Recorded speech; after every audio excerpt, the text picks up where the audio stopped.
Hello, this is Brandy Lynn Hubbard, and today we will be going over how to properly format line spacing, margins, and fonts in a Chicago manual style research paper.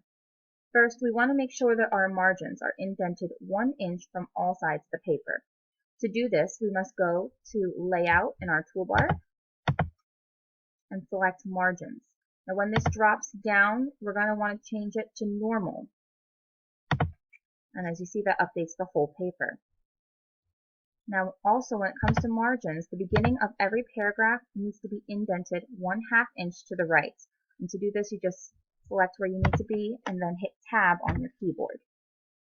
Next, we're going to highlight our work. And we're going to go back up to Layout so that we can update our line spacing.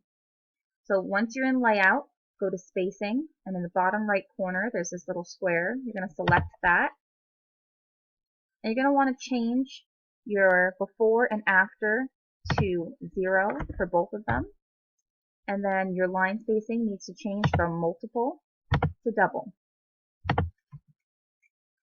Finally, we need to make sure our font type and size are correct. With our work still highlighted, we're going to want to select Home inside of our toolbar and change the font from Calibri to Times New Roman. And we have to change the size from 11 to 12. So there we have it. Now our paper has the correct margins, line spacing, and fonts to be a Chicago manual style format.